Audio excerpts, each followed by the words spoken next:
Hello everyone.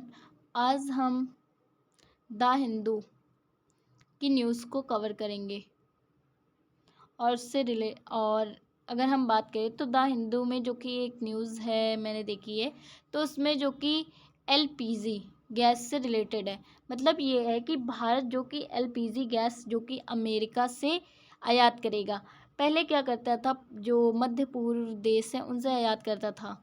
जैसे हम example के तौर पर दुबई देख सकते हैं, कुवैत देख सकते हैं, या हम बात करें कतर, इन सारे देशों से एलपीजी जो कि गैस को आयात किया जाता था। परंतु अब अमेरिका से भी आयात किया जाएगा। परंतु ये भी देखा जा रहा है कि ये जो भारत देश है वो पूरी तरह से जो मध्य पूर्व वाले देशों को समाप्त नहीं करेगा। मतलब ये है कि उनसे आयात करना समाप्त नहीं करेगा। और अमेरिका से भी मतलब ऑप्शनल या ऑप्शन के टाइप पर देखा जाए तो मतलब आयात कर सकता है या एलपीजी आयात करेगा। तो इससे रिलेटेड हम आगे न्यूज़ में बात करते हैं कि भारत क्यों एलपीजी जो कि आयात कर रहा है। और अभी हाल ही में हमने ट्रेड में देखा था कि जो अमेरिका के जो डोनाल्ड ट्रम्प है उन्होंने टैरिफ लगा दिया था भारत पर। फिर भी भारत क्यों उनके साथ में व्यापार कर रहा है, या हम बात करें तो क्यों उनसे आयात कर रहा है वस्तुओं को, इसे हम आगे वीडियो में समझते हैं। तो सबसे पहले द हिंदू न्यूज़ को कवर करते हुए तो हम देखें तो इंडियन ऑयल जो कंपनीज़ हैं वो सिक्योर कर रही हैं their first even deals to import US से एलपीजी इनटू इंडिया। मतलब न्यूज़ का ये सीधा है, मतलब ये है कि जो इंडियन ऑयल जो कंपनियां हैं वो क्या कर रही हैं कि यूएसए से एलपीजी जो कि इम्पोर्ट, या हम ये कहें तो आयात कर रही हैं एलपीजी गैस को। इससे अन्य भी रिलेटेड न्यूज़ें हैं। सबसे पहले हम इस न्यूज़ को कवर करते हैं। तो सबसे पहले हम बात करें तो दुनिया में अगर हम बात करें तो सबसे बड़ा जो कि उपभोक्ता के रूप में भारत है, जो कि एलपीजी को आयात करता है, या हम कहें तो इस्तेमाल करता है एलपीजी को। और अब पहली बार जो कि भारत जो कि अमेरिका के साथ सीधे कहा जाए तो एलपीजी आयात करने का संचालित दीर्घकालीन सौदा भी किया है। मतलब कुछ दिनों का नहीं है, दीर्घकालीन मतलब बहुत दिनों के लिए है ये सौदा किया गया है। वहीं हम देखें तो इसमें कम ऊर्जा और मतलब कम ऊर्जा सुरक्षा, आपूर्ति विविधीकरण की दिशा में बड़ा भी निर्णय हो सकता है। फिर हम बात करते हैं सबसे पहले एलपीजी क्या है। एलपीजी आपने देखा होगा अपने घरों में गैस गैस सिलेंडर सभी ने देखा होगा। जो गैस सिलेंडर है आपने देखा होगा तो उसके अंदर एलपीजी गैस ही भरी होती है।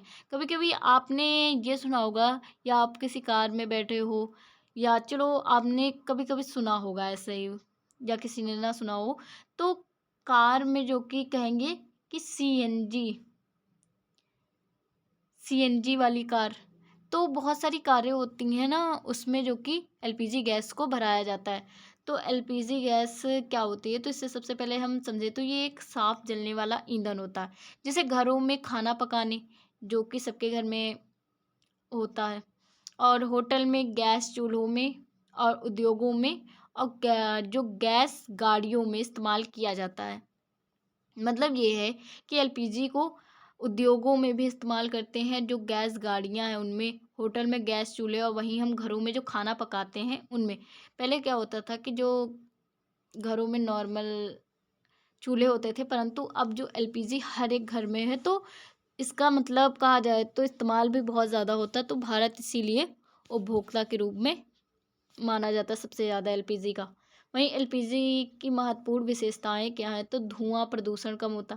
हम देखते हैं कि जब पहले चूल्हा, बहुत पुराने समय में, पुराने क्या अभी हाल ही में कहा जाए तो, जो चूल्हा है जलते थे तो उसमें लकड़ी, या हम कहते तो जो ओपले होते हैं, कंडे जिन्हें बोलते हैं, तो उनका इस्तेमाल होने से बहुत ज़्यादा धुआं हुआ करता था। और इन सारी समस्याओं को देखते हुए सरकार ने क्या किया कि एलपीजी गैस का इस्तेमाल करके जो कि गैसों को मतलब घर में पहुंचाया, जिससे कम न धुआं होता है, कम प्रदूषण होता है, और महिलाओं को सबसे ज़्यादा कहा जाए तो महिलाओं को सुविधा भी प्राप्त हुई है। पहले उन्हें धुओं से कहा जाए तो बहुत ज़्यादा प्रॉब्लम हो जाती थी, कभी उन्हें घुटन हो जाती थी। परंतु अब क्या हुआ है, महिलाओं को इन सारी प्रॉब्लमों को कहा जाए सामना नहीं करना पड़ रहा है, तो महिलाओं को भी फ़ायदा हुआ है इनसे। तो ये प्रदूषण और धुआं भी कम फैलाती हैं और तेज़ी से गर्म हो जाती हैं। आपने देखा होगा कि गैस पर आप खाना रखते हो और अ, तुरंत तो नहीं पर शायद जल्दी, कहा जाए तो जल्दी कर देता है खाना बनाने में, तो जल्दी खाना पक जाता है। वहीं ये तरल रूप में भी होता है, जिससे क्या होता है कि जो सिलेंडर है उसमें आसानी से इसे भरा भी जा सकता है। तो ये इसकी विशेषताएं हो गई। वहीं कुछ कंपनियां इसमें शामिल हैं, जैसे IOC कंपनी है, जिसे हम कहते हैं इंडियन ऑयल कॉरपोरेशन, ये कंपनी शामिल है। और जो भारत पेट्रोलियम कॉरपोरेशन LTD, जिसे हम BPCL के नाम से जानते हैं, तो ये कंपनी शामिल है। वहीं हम हिंदुस्तान पेट्रोलियम कॉरपोरेशन LTD, जो जिसे HPCL के नाम से जानते हैं, ये कंपनियां जो कि इसमें शामिल हुई हैं, ये 3 कंपनियां हैं। तीनों PSU जो कंपनी में क्या है कि संयुक्त रूप से आयात अनुबंध किया है, मतलब जुड़ी है अनुबंध। सौदे का आकार क्या है, तो जैसे अगर हम बात करें तो 2.2 जो कि मिलियन टन, जो कि भारत है प्रति वर्ष LPG गैस को आयात करेगा। 2.2 मिलियन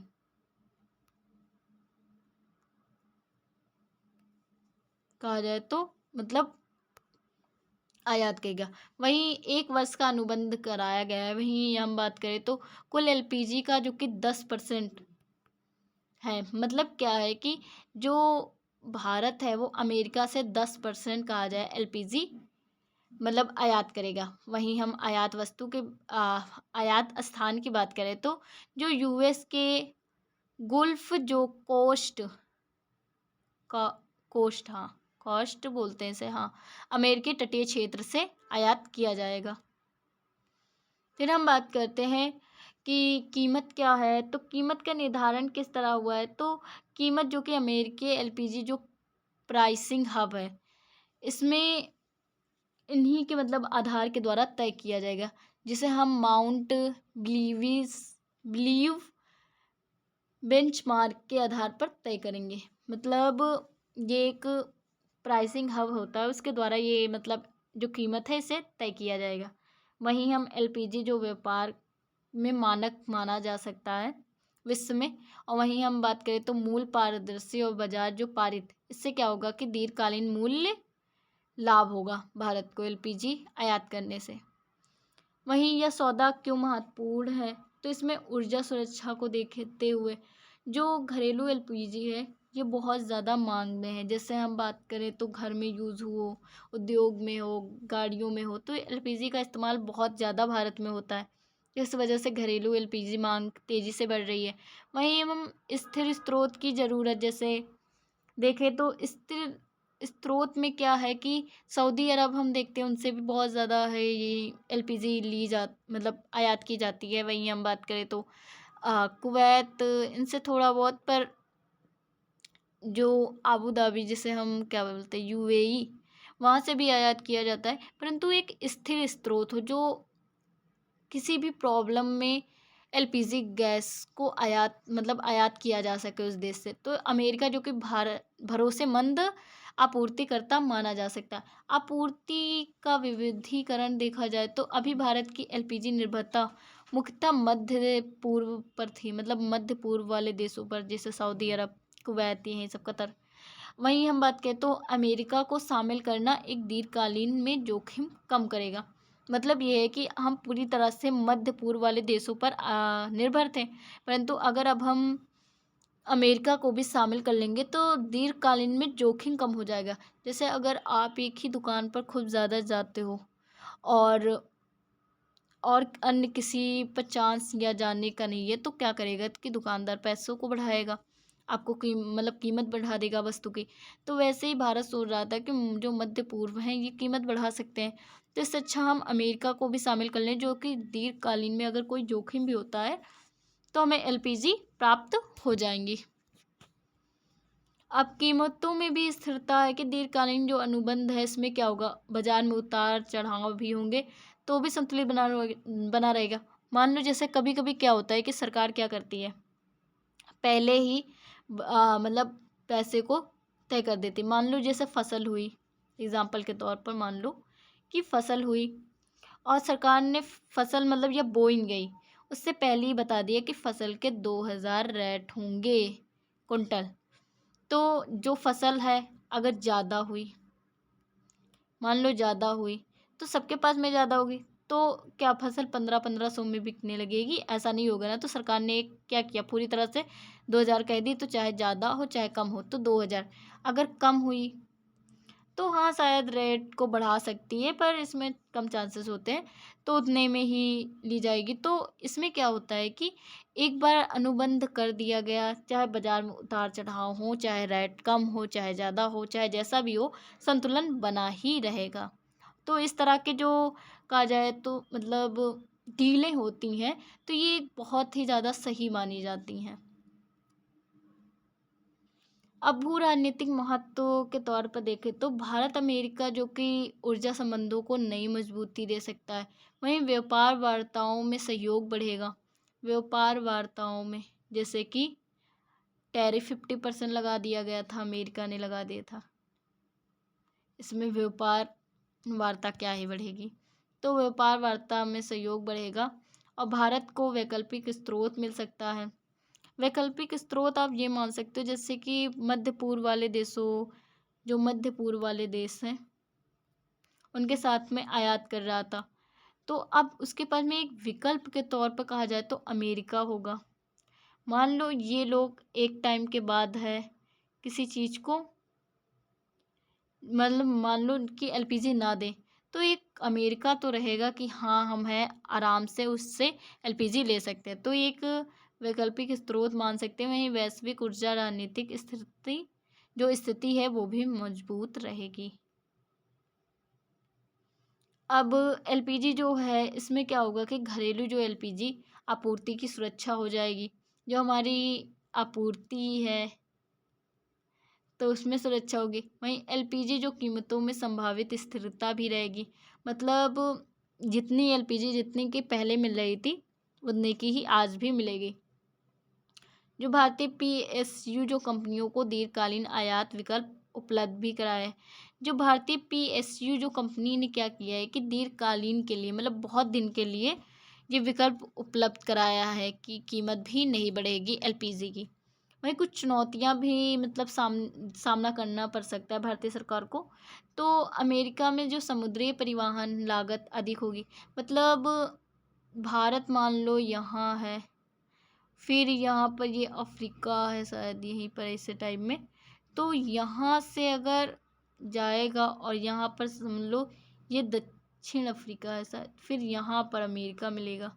तो इसमें जो इतना दूर का जो है ना, जिसे हम इनपुट ट्रांसपोर्ट बोले तो इसमें बहुत ज़्यादा ही प्रॉब्लम हो सकती है। तो ये इसमें क्या होगी कि लागत बहुत ज़्यादा लग सकती है। वैश्विक फ्रेट जो मार्केट में उतार चढ़ाव भी हो सकती है। जो वैश्विक एक मार्केट होती है जिसे हम फ्रेट मार्केट कहते हैं, तो उसमें कुछ उतराव चढ़ाव भी देखने को मिल सकते हैं। तो एलपीजी शायद महंगी हो जाए, शायद सस्ती हो जाए, तो ये तब की बात की है कि कब है मार्केट में उतराव चढ़ाव होगा। अमेरिकी एलपीजी की गुणवत्ता और मिश्रण मध्य पूर्व जो एलपीजी से थोड़ा अलग है। मतलब क्या है कि जो हम मध्य पूर्व से एलपीजी खरीदते हैं, जो मध्य पूर्व वाले देश हैं, तो उनसे जो उनकी जो एलपीजी है और अमेरिका की जो एलपीजी है उसमें अंतर है। मतलब उसमें मतलब थोड़ा बहुत अंतर देखा जा रहा है। और प्रोसेसिंग में ऐसा भी कहा जाता है कि समायोजन की आवश्यकता नहीं होगी, समायोजित करने की ज़रूरत नहीं होगी। भारत किन देशों के साथ पहले है निर्यात, यहाँ कहें तो एलपीजी, यहाँ पर पी है, आयात करता था, तो सऊदी अरब होगा, जो कि एलपीजी का कहा जाए तो सबसे बड़ा सप्लायर माना जाता था भारत का। वहीं कुल हिस्से का सबसे मतलब बड़ा हिस्सा इसी का होता था एलपीजी। वहीं संयुक्त मतलब आयात करने में, वहीं संयुक्त अरब अमीरात जो कि अबू धाबी आधारित सप्लाई होती थी, इसमें निरंतर थी, स्थिर आपूर्ति भी थी। निरंतर मतलब कि जैसे कि आज कहा गया एलपीजी, भारत सरकार ने कहा एलपीजी की ज़रूरत है, आज आयात करना है मुझे, तो क्या है कि वो मतलब निरंतर जब भी मांगो एलपीजी मिल जाती थी, स्थिर आपूर्ति थी इनमें कि आपको जब भी ज़रूरत होगी तो आपको प्राप्त हो जाएगा। कुवैत का क्या था कि ये मुख्य पारंपरिक स्रोत भी था और एलपीजी का। वहीं खासकर जो कि एलएनजी है भारत में सप्लाई किया जाता था, परंतु सबसे बड़ा मतलब कतर था और फिर एलपीजी को भी मतलब आयात कर दिया करता था। तो हम अगर भारत में देखें तो कुल मिलाकर के एलपीजी आयात जो कि 60 से 70% मिडिल ईस्ट देशों के द्वारा होता था, परंतु अब अमेरिका से कहा जाए तो 10% आयात होगा। तो इसमें भारत को फ़ायदा भी देखने को मिल सकता है। वहीं हम पूरी न्यूज़ के निष्कर्ष को देखें तो हम बात करें तो भारत जो कि पहला जो कि अमेरिका एलपीजी आयात सौदा एक ऐतिहासिक और रणनीतिक निर्णय भी बन सकता है। इससे भारत की जो ऊर्जा सुरक्षा कीमत है, जो ऊर्जा सुरक्षा को लेकर के जो कीमत स्थिरता है और आपूर्ति विविधता से बड़ा सुधार होगा। मतलब क्या है कि जो ऊर्जा सुरक्षा कीमत है वो बहुत ही ज़्यादा थी, तो इसमें स्थिरता देखने को मिल सकती है कि अगर आज 2000 की मतलब एग्ज़ाम्पल मान लो कि एग्ज़ाम्पल के तौर पर आज 2000 की एलपीजी ली तो कल भी 2000 की मिलेगी, वो 10,000 की नहीं मिलेगी। तो इस तरह है देखा जा रहा है। और अगर हम बात करें तो आपूर्ति जो विविधता है, जो हमारे देश में इतनी ज़्यादा आपूर्ति है, तो इसमें भी सुधार हो जाएगा और भारत अमेरिका जो सहयोग को नया अध्याय भी मिल सकता है। वैसे लगता नहीं है परंतु मिल सकता है। Thank you.